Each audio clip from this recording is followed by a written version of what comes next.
Hi guys, MrRoflWaffles here. This is your no-nonsense guide to both sides of the Reckoning Easter egg in Black Ops 6 Zombies. Before you spawn in, I've got one or two quick recommendations for you. I think the Maelstrom is pretty good for this, for before you get to boss fight, and then there's some other boss fight recommendations that we'll get to later. I also think that Shields Up is a pretty nice gobblegum to have on this map, and I like running Frenzied Guard. If you want to know my Maelstrom build, I use it with a full choke muzzle, a Ranger 4 grip underbarrel, extended mag 2 on the magazine, ergonomic grip on the rear grip, light stock on the stock, steady aim laser on the laser, and the Dragon's Breath obviously on the fire mods as well. So once you spawn in, and especially if you've got teammates, tell everybody to freeze just for a few seconds here, because the first thing you need to do before anyone goes anywhere is you need to melee this mop and bucket until it is underneath this sprinkler. It doesn't have to be absolutely perfectly positioned, but just as close to underneath it as you can get it. And if it's not moving for you, you can lie down and that might help you melee it, but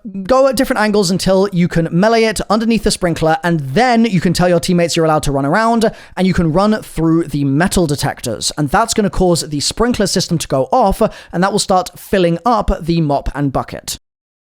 Next, you're going to basically start your match as normal, but we are going to choose to open the Mutant Research side of the map first because it's slightly more optimized. So open up this door like I'm doing in the gameplay and head up the elevator, and then you can follow where I'm going in the gameplay here. You're basically looking for this big blue tank with a mangler inside, and just to the right of that, there is going to be a syringe part that you can pick up by holding square, exactly like I'm doing in the gameplay here. Then when you've held square on that and grabbed it, you can keep working your way through following the orange objective markers all the way to the T2 sub-level 10, and that's the area where the Pack-a-Punch is, but to activate PAP, you need to shoot all the purple crystals, indicated again by the orange symbols. Now, with Pack-a-Punch activated and ready, there's one more thing we're going to do in this room right now. So there'll be a big beam in the middle of the room. You need to go up onto the walkway on the side and then jump into the beam, and it's going to turn you into a little ball. You just need to stay in the ball and navigate towards the body that's going to be floating in there and avoid the other objects. And once you knock into the body, it's going to knock it onto the ground. You can then run over to that body once you're out of ball form and hold square on it, and you'll use the syringe on the body and it will update your quest item. And if you're having trouble getting into the beam in the first place, just go to the other side and it will let you jump into it from there.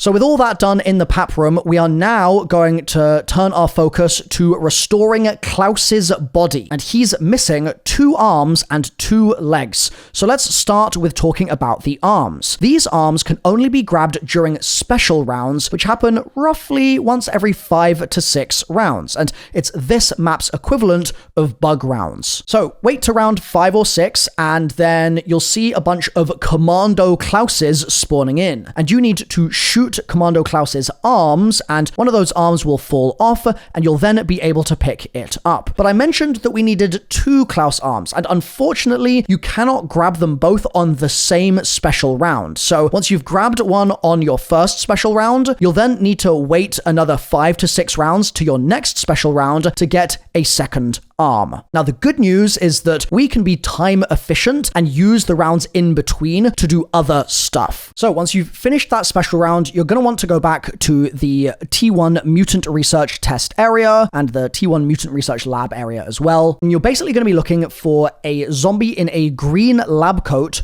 called a geneticist. And this will spawn around round 5 or 6. So around the same time that we're going to be doing the stuff with the first arm, actually, which is why I'm telling you to do this now. So look out for that geneticist. And if you're not getting it to spawn in, it might be because you haven't activated Pack-a-Punch yet. So make sure you've done that as well. And when it spawns and you kill it, it will drop a gold keycard for you to pick up. Now, there's a chance that you accidentally already killed it in your game and that keycard's just on the floor. So look around in the Mutant Research Lab and the test area in case you can't see the spawn, and it might just be waiting for you to grab. Once you've picked it up off the floor, come over to this fridge in the room where the wife and kid are in that that big tube, and hold square on the fridge, and then you need to hold square on the vial that is inside, and you'll pick that up. We'll use that a little later, but for now we're just going to switch focuses and we're going to get Klaus's legs. These can both be picked up at the same time, and they will both be found in the T2 Android assembly room. So I'm going to go ahead and show you several different spawn points now to try and be as comprehensive as I possibly can be. The first leg spawn is here on this shelf just above head height. The second leg spawn is just here by this kind of broken down door, as you can see where I'm pointing here. The third leg spawn can be found just where I'm showing you in the gameplay here. It's going to be nearby to this broken TV. And then the fourth leg spawn is going to be just here by this kind of fiery box area.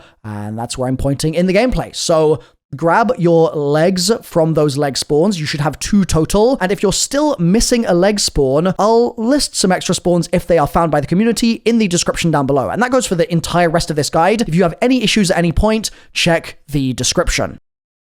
So at this point, now that you've got 2 legs, you could just push forward to your next special round and get your final arm, but we're going to be even more time efficient and start working on the free Gorgafex Wonder Weapon so that we can use that for the main quest a little later. Just definitely remember when that next special round comes along to get that arm. Do not forget. So the first thing you need to do to get a free Gorgafex is to go to the T1 Mutant Research Lab. And in there, you're going to find 2 computer screens which will flash a green word on them just for a short period of time, and then they'll go back to static. Then a few seconds will pass and they'll flash the word all over again. You can find one of the computers just here, and you can find the other of the computers just here. Each of those screens has a green word, like I said, and you just need to remember the first letter of each of those words. So in my game, I had pejorative and ruinous, so I would just need to remember P for pejorative and R for ruinous. You then would need to come over to this periodic table just here and look for an element that is described by the letters PR, or whatever your letters were.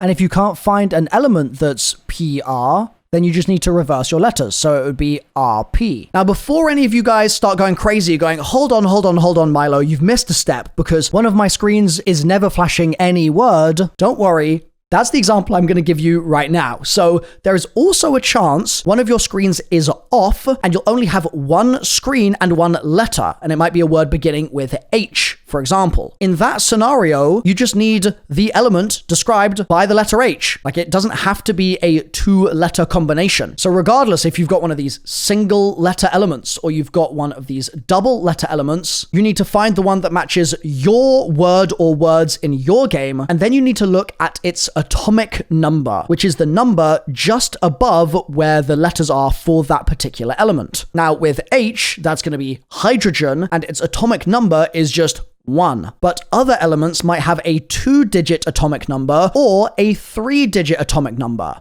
Now, we're going to be using this number for a 3-digit code. So if you've already got a 3-digit number, perfect. But if you've got a 2-digit number, you're going to need to add a 0 at the start. And if you've got a 1-digit number, you're going to need to add 2 zeros at the start. So my hydrogen example is going to be 001 as the atomic number, rather than just writing it as 1. Now, if even with the sort of edge cases that I've described, it still doesn't work for you, what might have happened is you might have had like PR, for example, pejorative, ruinous, and you might have found an element that corresponds to PR, but it might be that you just need to find the reverse anyway, like you just need to find RP. Your letters might work both ways round. And the good news is that the game is going to let you enter 2 codes per round in case this exact thing happens. So if you enter the correct number and it doesn't work, try flipping your letters, finding the new element, and then trying that new atomic number instead. And that's going to open up the secret biolab. Inside the biolab, just next to this machine, you can damage zombies. And if you do this with several zombies, one of them will have a vermin spawn out of the zombie. Just weaken the zombie in the same place that I'm doing it. And when you do this with enough zombies, a vermin will spawn, and you then need to damage that vermin a little,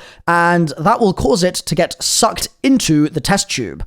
And you just then need to do this 2 more times. So you need a total of 3 vermin to be sucked into the test tube, and then you need to do the same thing with 3 zombies. Damage them, and that will cause them to be sucked into the test tube as well. Then you can grab a cyst from the test tubes, and once you've grabbed that, you can leave the biolab, and we're instead now going to head to the quantum computing lab. And luckily, you can get there by just dropping it through the floor.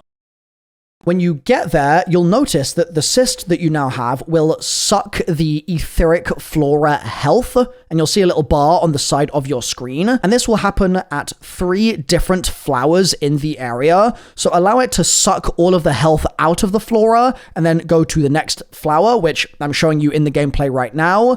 Suck that flower completely, and while sucking it, stuff is going to come out of it, and you need to dodge that. So you need to stay nearby so you can keep sucking, but you don't want to get too close because then the stuff coming out is really going to hurt. So be careful of that. Then with that done, go to the final piece of flora and suck it completely until it's finished. Then with all 3 of those done, we can leave the quantum computing lab and you can go to T2 and specifically to the dark entity containment room, which is where the Forsaken is. In there, you're going to find 4 different computers that you need to interact with, but on a limited timer. But the screens that you're going to get in your game are going to be slightly different to the screens I have in mine. Luckily though, you can hear which screens you're going to need to activate because they have a special sound which sounds like this.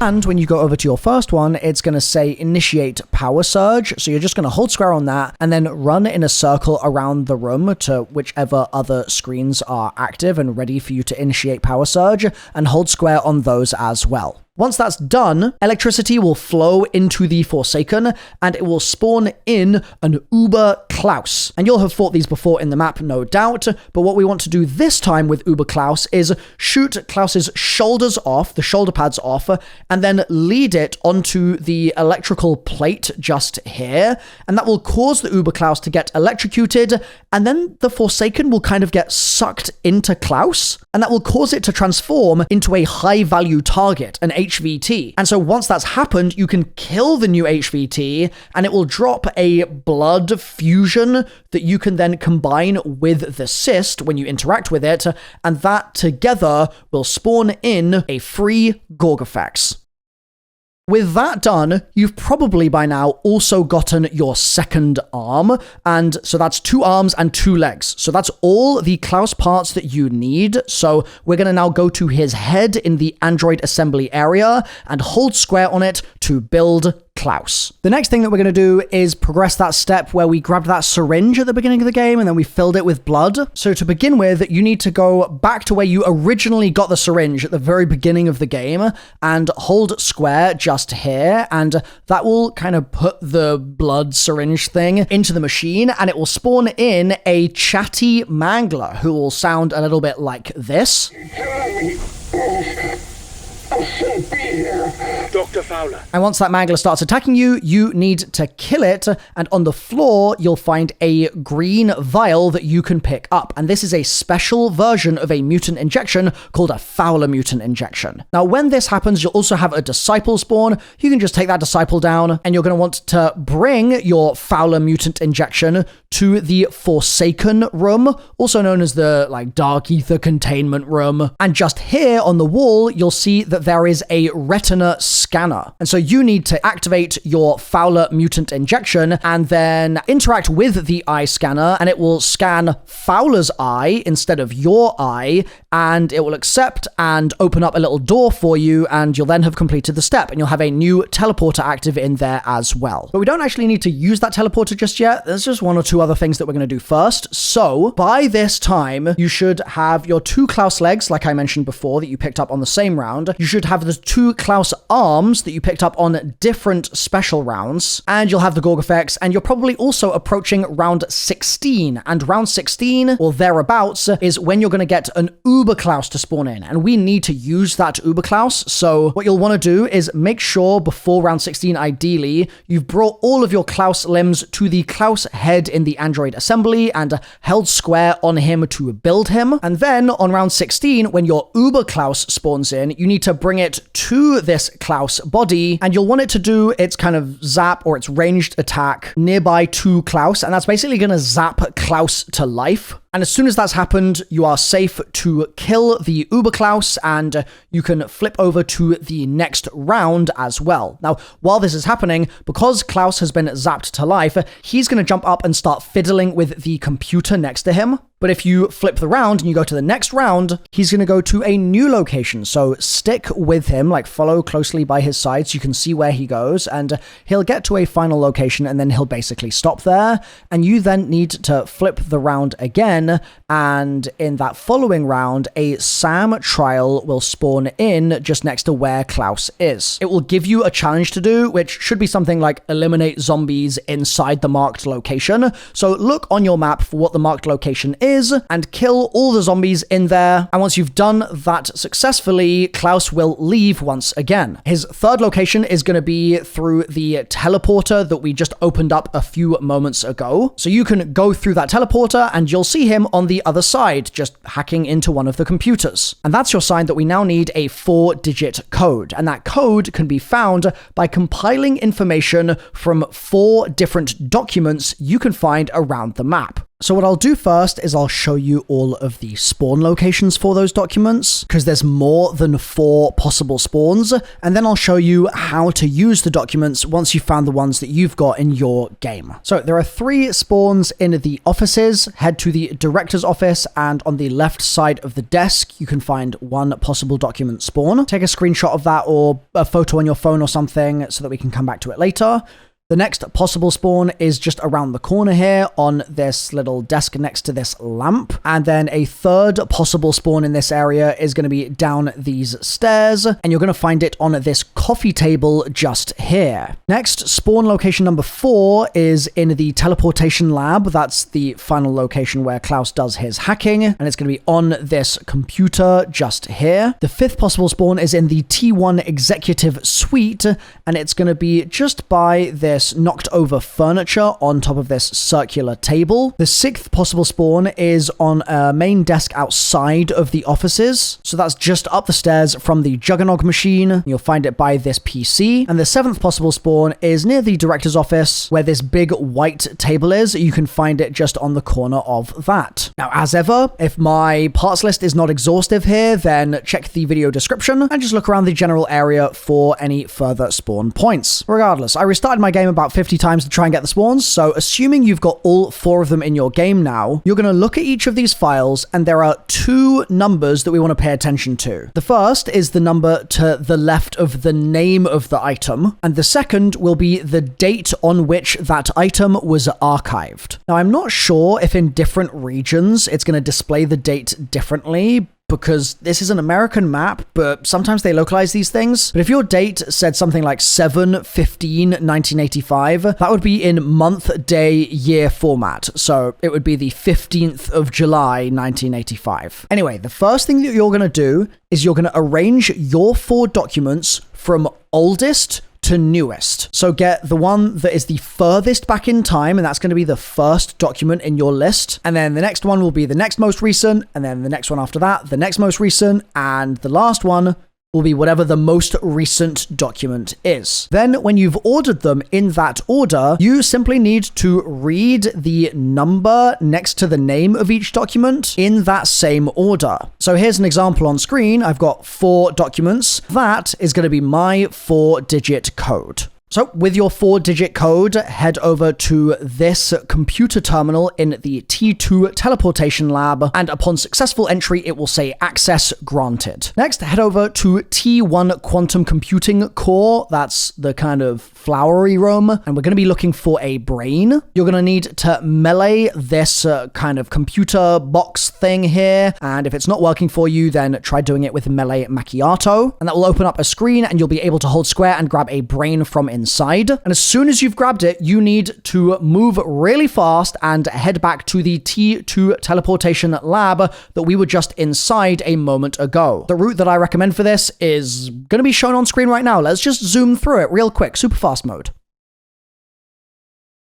Once you've done that successfully and you've gotten the brain into the computer, you can move on. But if you fail this, you can just go to the next round, grab the brain again, and then run as fast as you can and try to get it into the computer in time. With all that done, head back to T2 sublevel 10, aka the Pack-a-Punch room, and hold square on the switch that we used to activate PAP in the first place, and that's going to turn the particle accelerator beam red. You'll then have blue ghostly vermin spawning in, which you can kill with the Gorg effects, which you should be holding right now. And once you've killed 5 vermin, and once the boost is over, you can come back over here to this canister, and if it's done and finished, you'll be able to pick up a blue ball of electricity from the top of this canister, and it will start kind of glowing around the end of the Gorg effects.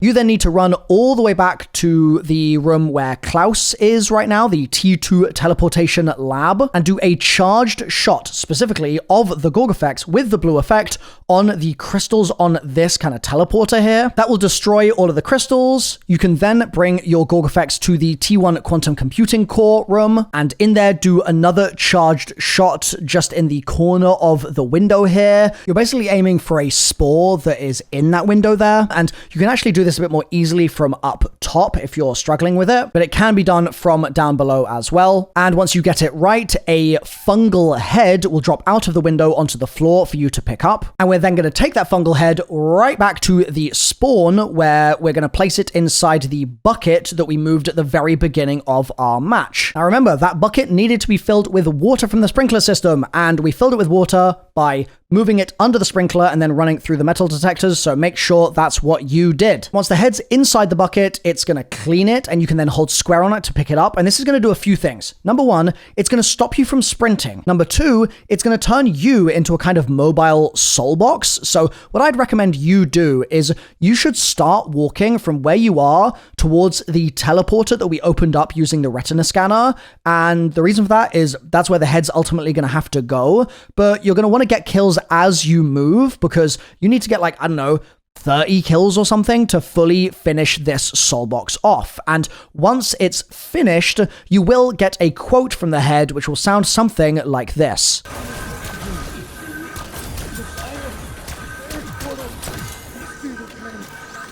So assuming you've filled the soul box up and you've headed back into that Fowler teleporter that I mentioned and gone up to the teleporter that we broke the crystals off a moment ago, you'll be able to place the head on the teleporter, and then you're onto the vacuum seal device step. So the way this is going to work is basically around mainly Tower 1, you're going to find these boxes which contain a vacuum seal device. So you open the box up and then you hold square to pick up a vacuum seal device, which basically works like a Kazimir grenade. But the only difference is once you've used the Kazimir grenade in just a second, you'll need to pick it back up again afterwards. So what are they for? Well, we're going to use 4 of these vacuum seal devices to suck up 4 different purple parts that are going to be sort of floating and bouncing around. And I've got a method for this that I think is actually pretty consistent for finding all the parts you need. So what we're going to do is we're going to start down in spawn, and we're going to look around here for a flower pot moving part. It's going to be a purple flower pot. And if you've got that in your game, what you can do is you can grab the device, the vacuum seal device, near the security room next to the portal, and then use the vacuum device on the flower pot to suck it up. But if you can't find that flower pot, you can go up a level to quantum computing, and in there on the outside edge kind of thing, there'll be a toolbox moving around. And also out there is another one of these vacuum seal device boxes. So grab your vacuum seal, throw your vacuum seal at the toolbox once you find it, and then you can go up another level and you'll be in Mutant Research, and there are actually multiple objects in there. So you'll have like a trash bin and a box. So grab another vacuum device as I'm doing in the gameplay here and use it to suck up your part. Then grab another vacuum device. These things spawn, like I said, all over Tower 1. But if you can't find a part, it's okay. You can go up to the executive suite and there'll be multiple potential potential object spawns in there as well. So once again, grab another vacuum seal device and throw it at the purple parts that you'll find moving around in this tower. As I said before, you need to do this 4 times, and you need to remember to pick up your vacuum seal device after you've captured each of these parts. And then you're going to go back to the room that we were in a moment ago with that teleporter and the brain, and you'll hold square on this machine, and that will place one of your vacuum seal devices into it. So you'll then repeat this until it's all filled up, and then you can hold square on it again, and it will start a lockdown. To complete the lockdown, there are several switches on the walls in the room, and what you're going to want to do is look for one of the switches that is red, and it's going to make a sound when it goes red, and you then need to run over to it and hold square to activate that switch. Then you're going to wait about 5 to 10 seconds, and you'll hear another audio cue, and another one of the switches around the room will go red, and you need to run over to it and hold square to make it green. Do this until you've done all of the switches, and your screen will go white, indicating that you've finished the lockdown and you're actually ready for boss fight. Now, before you go into the boss, you're going to want to consider a couple of things. Number one, have you got your triple pack-a-punch figured out? Have you got all your ammo mods? Do you maybe have a score streak? Have you crafted yourself a self-revive? Like all the usual things. And you'll also want to start having a think about whether you want to side with Richtofen or with Maxis. Once you feel like you've made your mind up and you're ready for boss, you can hold square on the teleporter portal and it will take you through to the other side. You'll see the Sentinel artifact in there. Go and hold square on that and you'll basically have a vote to make. You're going to either side with Richtofen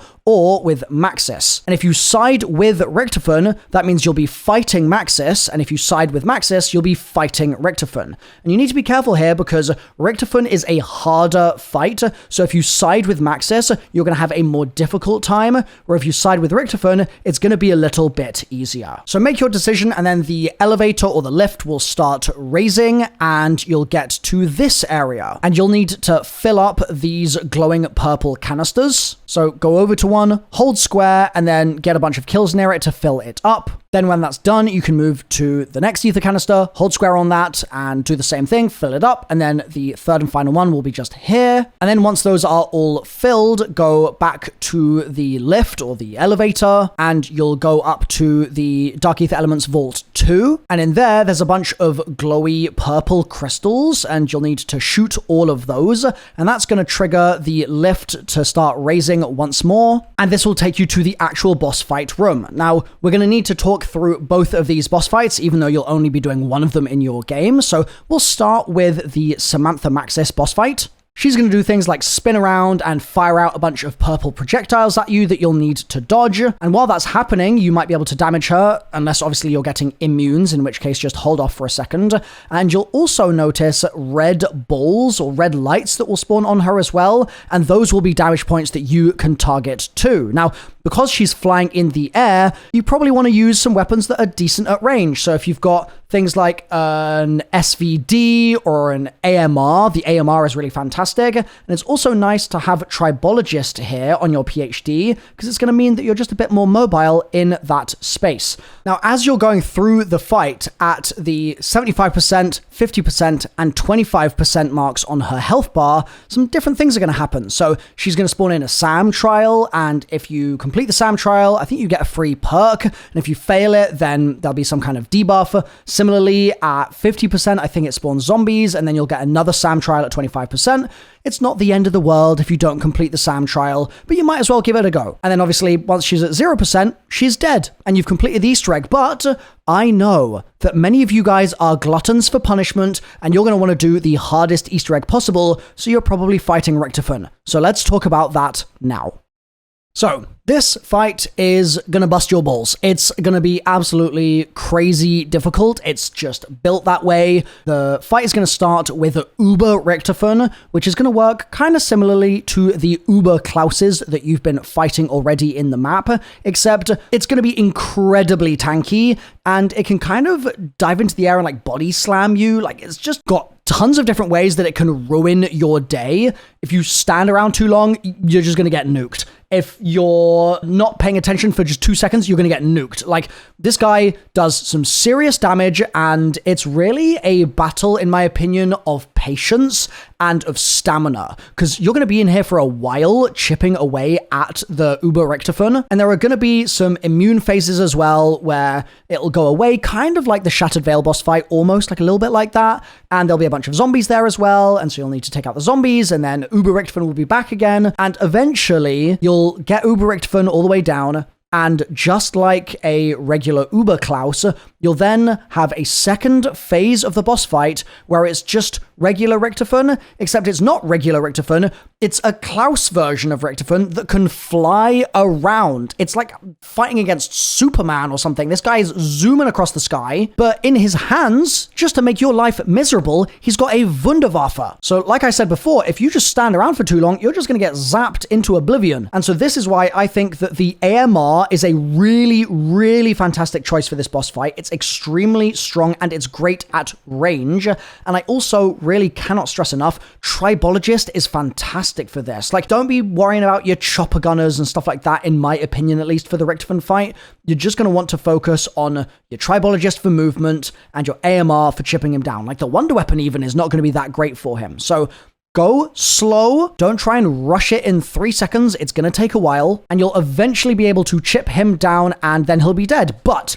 if you still can't finish the Easter egg, you're still struggling at any point, not just this, but anywhere in the Easter egg, I've got a secret tips and tricks video on screen right now for you to click through to that's going to have a ton of tips in there to make sure that you never fail this boss fight or this Easter egg ever again. So you've got all the steps knowledge now. You just need the tips and tricks, and that's on screen. Click through and I will see you there. And also, thanks for watching my Easter egg guide. Drop a like on it if it's been useful, subscribe, all that good jazz. I'll see you next time. Bye for now.